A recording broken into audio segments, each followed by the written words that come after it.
काल मी गणपतीपुळ्याला गेलो होतो. तिथे गणपतीचं दर्शन मी घेतलंच, पण MTDCचं रेस्ट हाऊस, त्याचप्रमाणे तिथला समुद्र ह्यावरती मी एक व्हिडिओ बनवलेला आहे. आपण तो व्हिडिओ बघितला आहे का? तो व्हिडिओ प्रथम तुम्ही संपूर्णपणे बघा. रत्नागिरी शहरापासून 11 किलोमीटर दूर असलेल्या हॉटेल कोहिनूर समुद्रमध्ये मी आज उतरलेलो आहे. रामराम मंडळी, रत्नागिरीतील काही पर्यटन स्थळं पाहणं सोयीचं जावं म्हणून आज कोहिनूर समुद्राला राहायचं ठरवलं.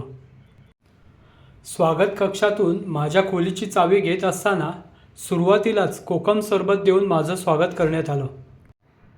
तिथेच उभ्या असलेल्या सेवकाने माझ्याकडून सामान घेतलं व माझ्या खोलीवरती नेऊन ठेवलं. C105 क्रमांकाची खोली मिळालेली असल्याने प्रथम खोली कशी आहे ते आपण बघूया.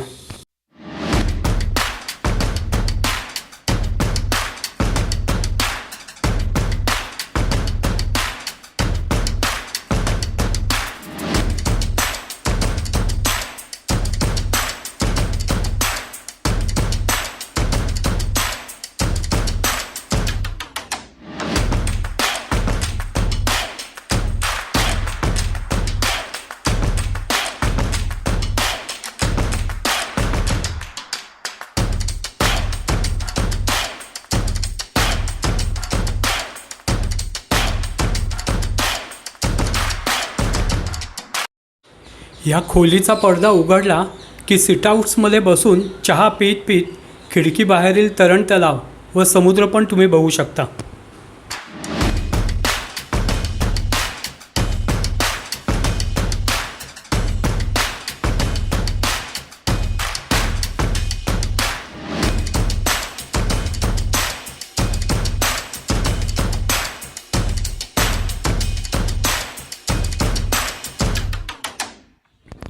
खोलीमध्ये थोडा वेळ विश्रांती घेऊन कोहिनूर समुद्राचा परिसर पाहण्यासाठी बाहेर पडायचं ठरवलं.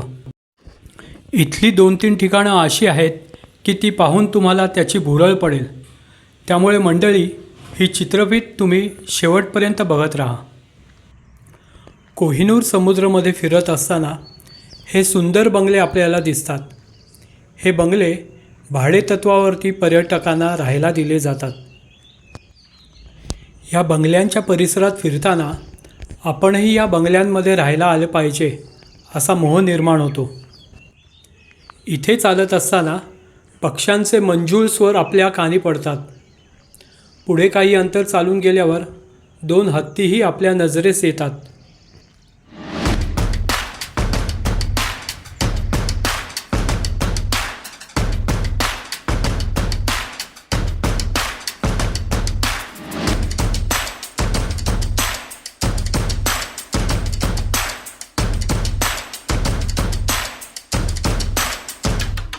हत्तींपासून जवळच ह्या काही पायऱ्या चढून गेलं की इथे टायटॅनिक डेक बनवलेला आहे. ह्या डेकवरनं रत्नागिरी शहराचं तुम्हाला संपूर्ण दर्शन घडतं.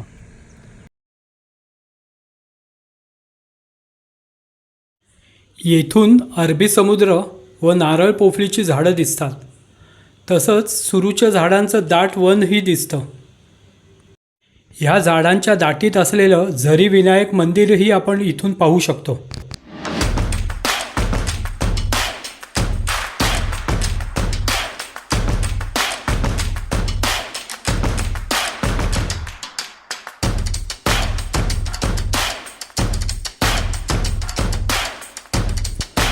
टायटॅनिक डेकवरून आजूबाजूचा सर्व नयनरम्य परिसर पाहून झाल्यावर आपण कोहिनूर समुद्राच्या इमारतीकडे चालायला सुरुवात करतो. तेव्हा वाटेत आंब्याची झाडं, केळीची छोटीशी बाग व पपईची झाडं दिसतात.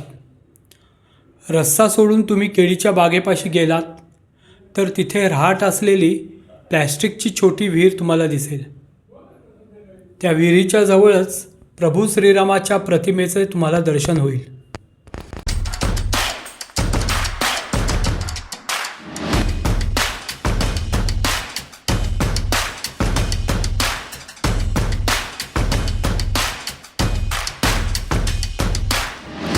श्रीरामाच्या प्रतिमेचं दर्शन घेऊन तुम्ही पुन्हा कोहिनूर समुद्राच्या मुख्य इमारतीकडे चालायला लागता तेव्हा वाटेत बहरलेली बोगनवेल दिसेल. चाफ्याची व नारळाची झाडं तुम्हाला वाटेत सोबत करतील.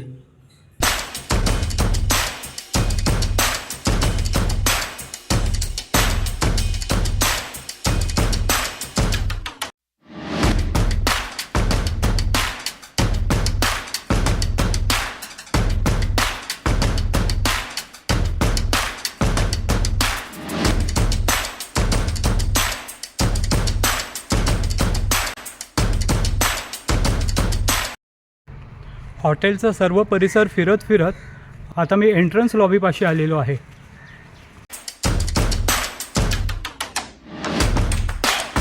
कोहिनूर समुद्राच्या प्रशस्त अशा स्वागत कक्षात त्याच्या पुढील दालनात फेरफटका मारला. तिथे असलेल्या उपहारगृहात थोडंसं खाऊन घेतलं. नंतर लहान मुलांसाठी बनवलेल्या टॉय ट्रेन स्थानकापाशी गेलो. आपण फिरत फिरत कोहिनूर एक्सप्रेस स्टेशनवरती आलेलो आहोत.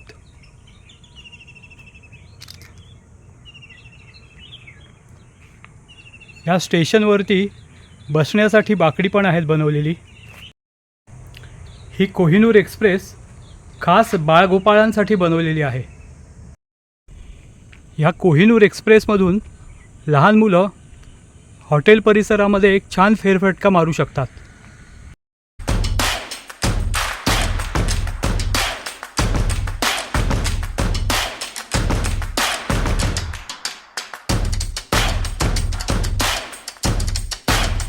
इथला चालण्याचा मार्ग खूपच मोठा आणि सुंदर आहे.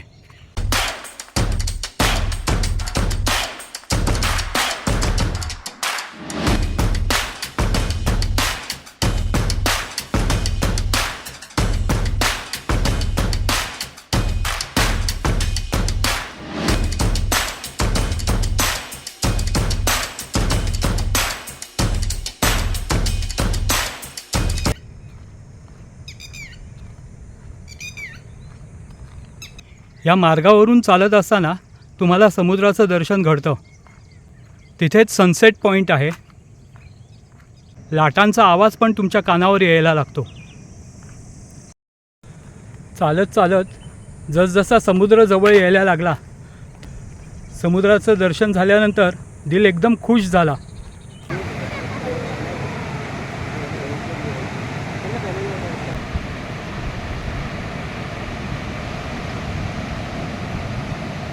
समुद्र सपाटीपासून एवढ्या उंचावर असून सुद्धा लाटांचा आवाज तुमच्या कानावरती अगदी स्पष्टपणे येतो.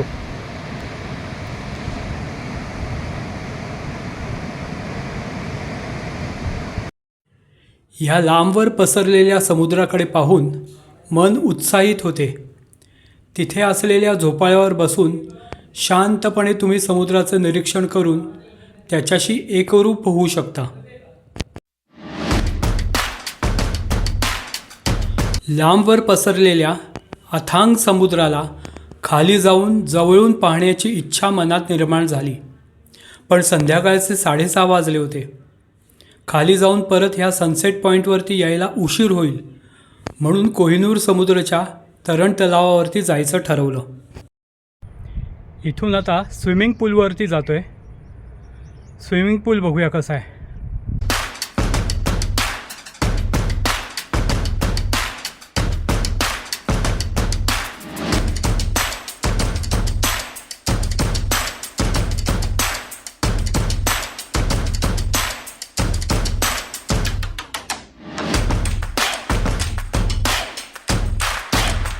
हॉटेलमध्ये स्विमिंग पूल आहे, पण तिथे एक नियम आहे की जर तुमच्याकडे नायलॉनचे कपडे असतील तर तुम्हाला ते तरणकुंडामध्ये पोहण्यासाठी परवानगी देतात.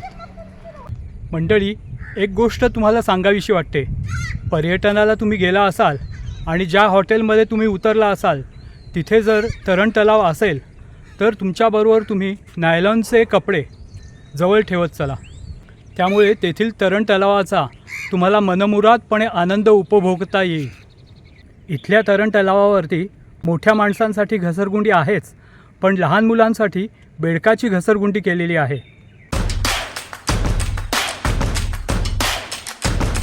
तरण तलावावरती पोहणाऱ्या लोकांवरती लक्ष ठेवण्यासाठी तिथे जीवनरक्षकाची उपस्थिती होती.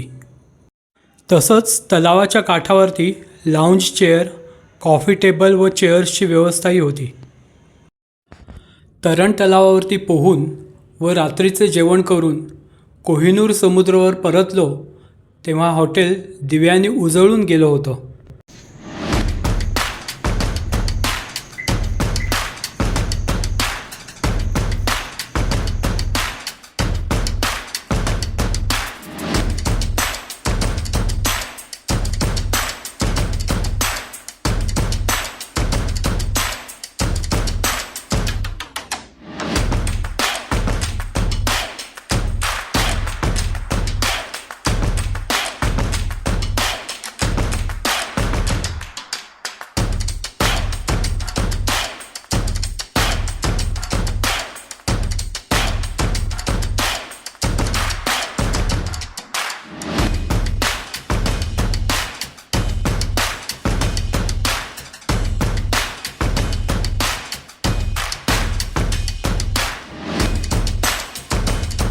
दुसऱ्या दिवशी सकाळी कोहिनूर समुद्राच्या फ्लेवर नामक उपहारगृहात न्याहारी केली.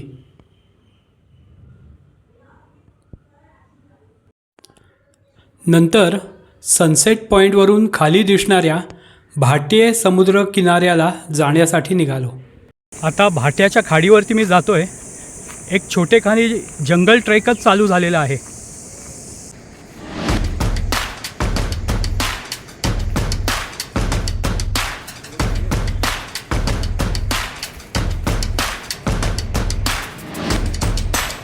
बीचवरती जाण्यासाठी ह्या खडकांवरती खुणा केलेल्या आहेत.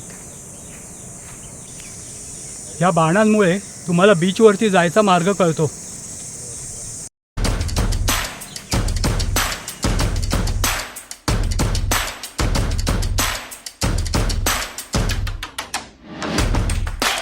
बराचसा उतार चालून झाल्यावर जिने उतरत मी भाटे समुद्र किनाऱ्यावरील झरी विनायक गणपती मंदिराजवळ पोचलो. डोंगराच्या कातळाला कोरून ही गणेश प्रतिमा घडवलेली असावी. गणपतीच्या मूर्तीचे रंगकाम एवढं सुंदर झालेलं आहे की ही गणेश मूर्ती सजीव असल्याचा भास निर्माण होतो. निसर्गाचा अजून एक चमत्कार आपल्याला इथे पाहायला मिळतो. तो म्हणजे गाभाऱ्याच्या समोर एक तळं आहे. तिथे असलेल्या गोमुखातून पाणी तळ्यात साठते. इथून जवळच अरबी समुद्र असून त्याचे पाणी खारे आहे, पण ह्या तळ्याचे पाणी गोडे आहे व पिण्यायोग्य आहे. गोमुखातून पाण्याचा झरा सतत वाहत असल्याने हे मंदिर झरी विनायक मंदिर या नावाने ओळखले जाते. झरी विनायकाची मूर्ती खूपच सुंदर आहे. तिथे एक वाक्य वाचायला मिळालं, देवाच्या दर्शनासाठी जर तुम्ही जात असाल तर रांगेतून चला, कारण चोरवाटा मूर्तीपर्यंत नेतात, देवापर्यंत नाही.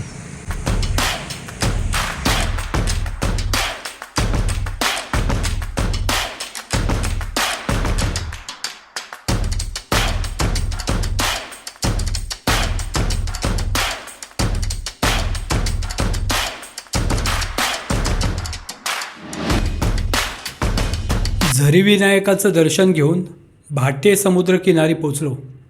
तिथे असलेल्या कातळाचं डोंगर बघून मी अवाकच झालो.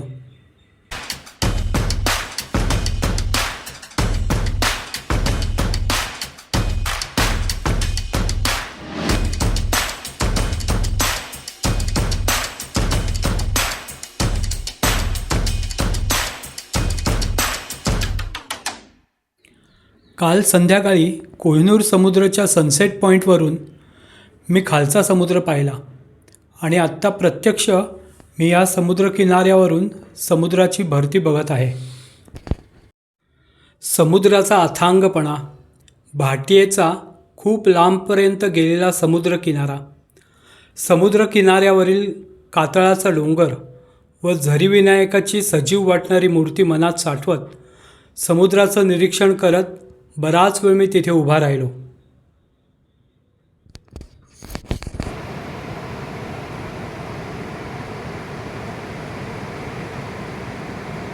भाट्याची खाडी आणि हॉटेल कोहिनूर समुद्रावर बनवलेला व्हिडिओ तुम्ही संपूर्ण बघा.